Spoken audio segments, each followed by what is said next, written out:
नमस्कार दोस्तों, स्वागत है आपका इंडियाज ग्लोबल लेंस पे। और मैं हूं जेपी शुक्ला, आपका करंट अफेयर्स एजुकेटर। आज का जो विषय है भारत की अर्थव्यवस्था के लिए बहुत महत्वपूर्ण है, क्योंकि हमारा जो व्यापार है, नया वर्ष हमारे फाइनेंशियल न्यू ईयर शुरू हुआ है। साथ ही साथ हिंदू कैलेंडर के हिसाब से भी नया साल शुरू हुआ है। तो उस हिसाब से हमारा नया साल हमारे लिए आर्थिक रूप से क्या तरक्की लेके आएगा, देश का विकास कैसे होगा, ये सारे मुद्दे इस टॉपिक में कवर होंगे। डिस्कशन होगा कि क्या भारत अमेरिका को अपने एक्सपोर्ट में पाबंदियां लगाएगा, या फिर चावल के निर्यात को लेके क्या भारत पाबंदी लगाएगा, जिससे अमेरिका में महंगाई बढ़ सकती है।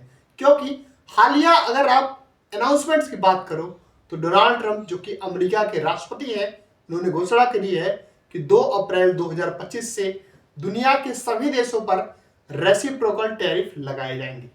अब क्या होते हैं रेसिप्रोकल टैरिफ, सारी बातें डिस्कशन करेंगे हम इस वीडियो में।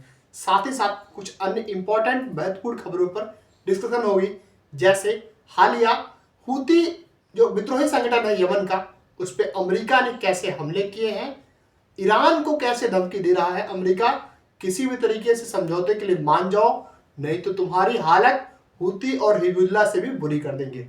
साथ ही साथ हम रसिया और यूक्रेन के बीच में जो युद्ध चलने वाला है, क्योंकि अभी सीज फायर की उम्मीदों को झटका लगने वाला है, रसिया नहीं मान रहा है, उसने नई सारी शर्तें ला दी हैं, ये सारी बातों पर भी डिस्कशन करेंगे।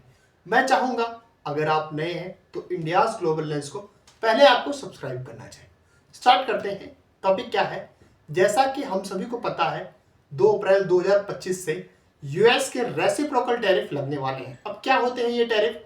रेसिप्रोकल टैरिफ का मतलब कोई भी देश अमेरिका से आयात पर जो भी टैरिफ लगाता है, उतने परसेंट टैरिफ अमेरिका भी अपने देश में वस्तुओं के आयात पर लगाएगा। सिंपल सी बात है कि एज इट इज, जो आप मान लो 20% आप लगाओगे तो 20% अमेरिका भी लगाएगा।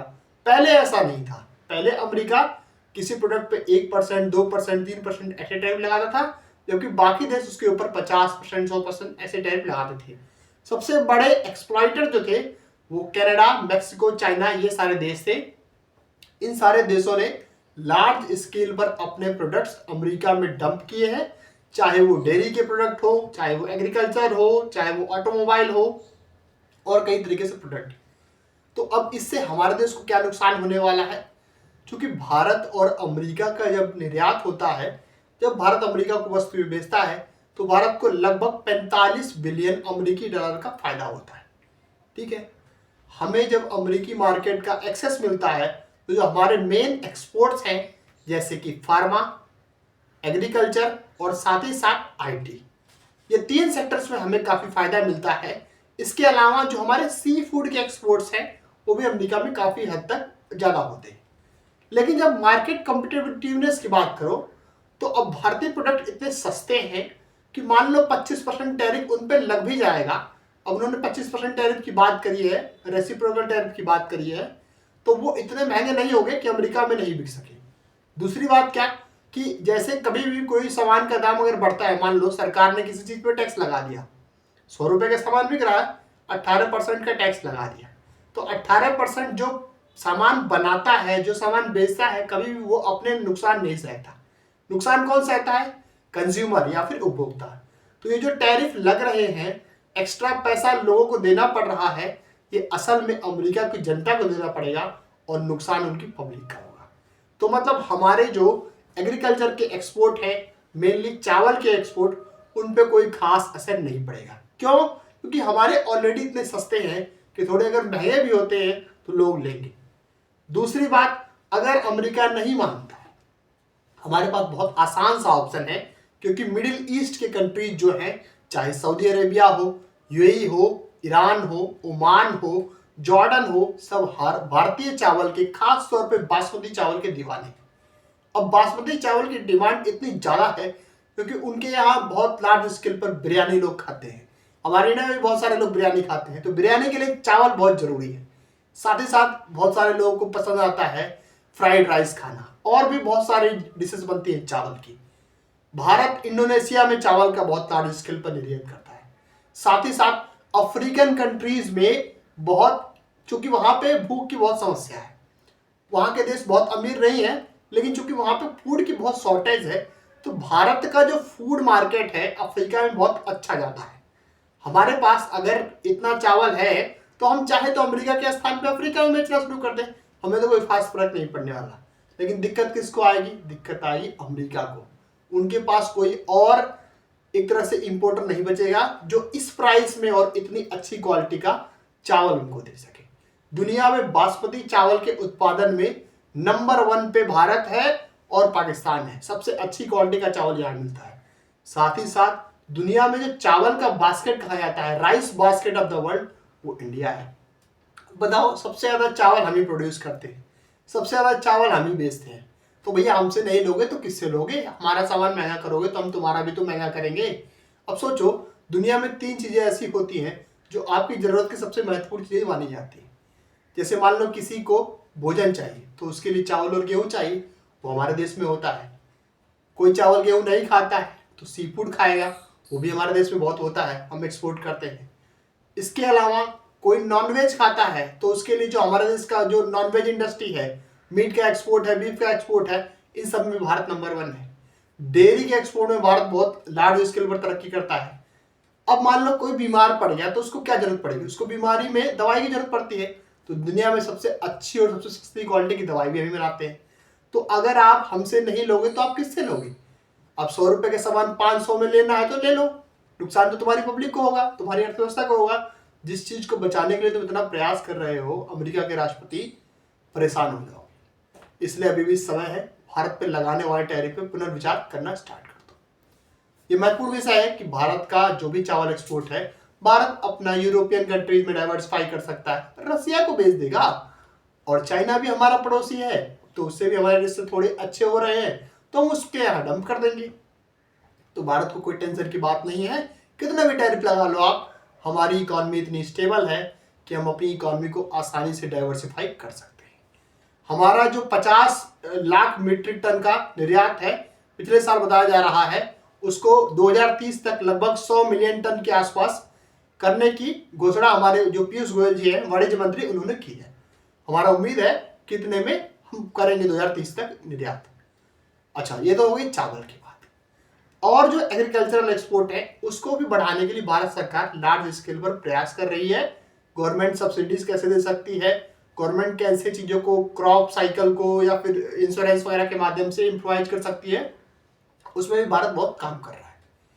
दूसरी जो खबर थी वो क्या थी कि रिसेंटली यमन के जो हुती विद्रोही हैं, लार्ज स्केल पर जो भी व्यापारिक जहाज तेल का व्यापार करते हैं गल्फ ऑफ बब अल मंदेब स्टेट के आसपास, वहां पे वो लार्ज स्केल पर यूएस की वेसल्स को और जो वेस्टर्न कंट्रीज है उनकी वेसल्स को टारगेट कर रहे थे, जिससे ग्लोबल ऑयल का जो मार्केट था काफी डिस्टर्ब हो रहा था, ट्रेड में दिक्कत आ रही थी। सबको पूरा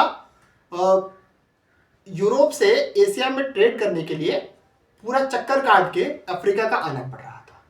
इस चीज को काउंटर करने के लिए अमेरिका ने हालिया यमन में होती विद्रोह पर लार्ज स्केल पर हमले किए और उन्हें अल्टीमेटम भी दिया कि अगर तुम अब भी नहीं सुधरे तो हम तुम्हारे ऊपर ऐसी स्ट्राइक करेंगे कि तुम्हारा देश बर्बाद हो जाएगा। साथ ही साथ जो तुम्हारे मददगार हैं ईरान, इनके ऊपर भी लार्ज स्केल पे स्ट्राइक्स हुई और ईरान को ये जताया कि जो तुम्हारे सपने हैं एक न्यूक्लियर कंट्री बनने के, उसको तुम छोड़ दो, फटाफट तुम हमसे डील कर लो, नहीं तो तुम्हारे लिए काफ़ी मुश्किलें बढ़ने वाली हैं। और जैसी हालत हमने हिजबुल्लाह की करी है, जैसी हालत इजराइल के माध्यम से हमने जो तुम्हारे एंटी जो टेरर ग्रुप्स हैं उनकी करी है, हमास वगैरह की, वैसी ही हालत तुम्हारी भी हो जाएगी। तो एक तरह से ओपन थ्रेट दिया है डोनाल्ड ट्रंप ने। अब देखना है कि ये धमकियां जो है ये खोखले वादे साबित होते हैं या कोई कंक्रीट सोल्यूशन भी निकल के सामने आता है। तीसरी जो महत्वपूर्ण खबर है वो रसिया यूक्रेन के बीच में जो ब्लैक सी सीज फायर हुआ है। देखो, ब्लैक सी सीज फायर क्या है?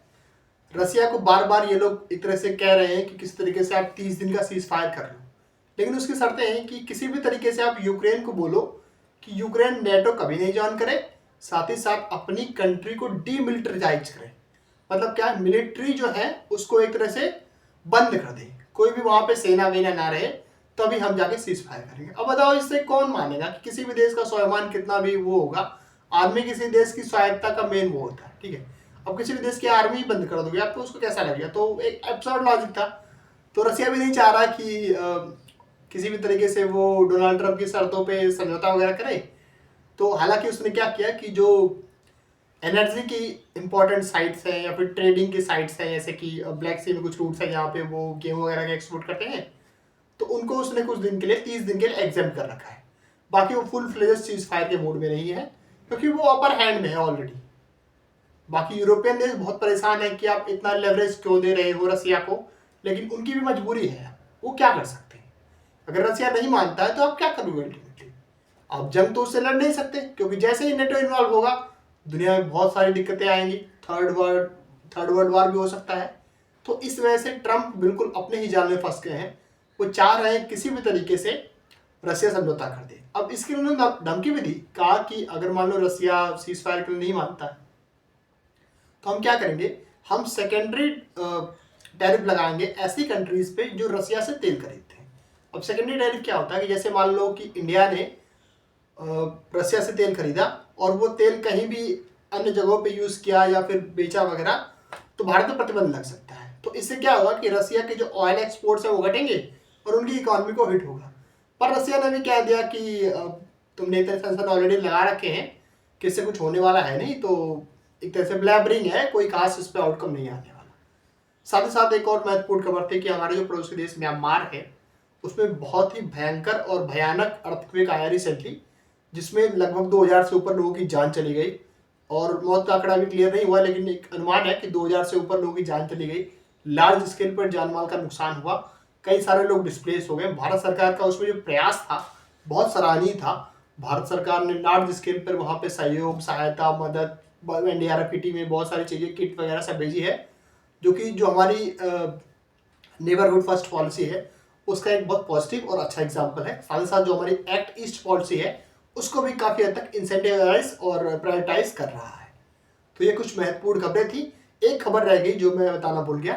रिसेंटली जो हमारे एक पड़ोसी देश बांग्लादेश है, इसके जो चीफ एडवाइजर मोहम्मद यूनुस हैं, उन्होंने एक एब्सर्ड काम किया। वो चले गए थे चाइना, ठीक है, जैसा मैंने बताया पहले की वीडियोस में कि चाइना विजिट पे गया था वो बंदा, और उसने ऐसा लॉजिक दिया कि बिल्कुल आपको हंसी आ जाएगी। उसने कहा कि जो बांग्लादेश है वो दुनिया में सी ऑफ गार्जियन है, और ऐसा गार्जियन है जो इंडिया के 7 स्टेट्स को सप्लाई कर सकता है ऐसा सामान, म्यांमार को सप्लाई कर सकता है, भूटान को सप्लाई कर सकता है। मतलब कि उसने ऐसा दिखाया कि भैया अगर बांग्लादेश ना हो गया वो सिंगापुर हो गया, कि कहीं भी तुम्हें ट्रेड करना है तो वहीं आना पड़ेगा। फिर बाद में लोगों ने इसको बताया कि जिस तुम मुगालते में रह रहे हो ऐसा कुछ भी नहीं है, क्योंकि भारत के पास बहुत सारी सप्लाई चेन ऑलरेडी वहाँ पे बे ऑफ बंगाल में अवेलेबल है, चाहे वेस्ट बंगाल का रीजन हो, चाहे हमारे पास अंडमान का रीजन हो। तो बल्कि तुम्हारे जो चिटगांव का रीजन है उसको ही इंडिया चाहे तो कट ऑफ कर सकता है। तो ये जो डीप स्टेट का तुम्हारा एजेंडा है उसको चलाने से कोई खास फायदा होने वाला नहीं है। हालांकि वो तुम अपने अंतिम दिन ही गिर रहे हो, क्योंकि जिस तरीके से इसका व्यवहार है आई डोंट थिंक सो कि बहुत लंबे टाइम तक चल पाएगा। अगर जैसे ही वहाँ पे इलेक्शन होंगे तो इनको एंड ऑफ द डे जाना ही है। तो वो अपनी क्या कहते हैं उसको, जब कोई दिया बुझने वाला होता है तो उसके पहले बहुत सारा फड़फड़ाता है, तो वही हालत इसकी है। अब देखना है इसका क्या अंजाम होता है। क्या भारत सरकार थोड़ा सा प्रोएक्टिव अप्रोच लेके रिजीम चेंज के लिए कुछ प्रयास करती है, या फिर डेमोक्रेटिकली इलेक्टेड फोर्सेस को वहाँ पे स्ट्रेंथन करने के लिए काम करती है। तो ये कुछ हमारी इंपॉर्टेंट न्यूज़ थी जो ग्लोबल लेंस वीकली के सेक्शन में मैंने आपको सुनाया। और अगर आपको हमारा कंटेंट बेहतर लगा है तो यूट्यूब पे इंडियाज ग्लोबल्स को लेंस को सब्सक्राइब करें, वीडियो को लाइक करें और दोस्त यार को अपने वीडियो शेयर कर सकते हैं।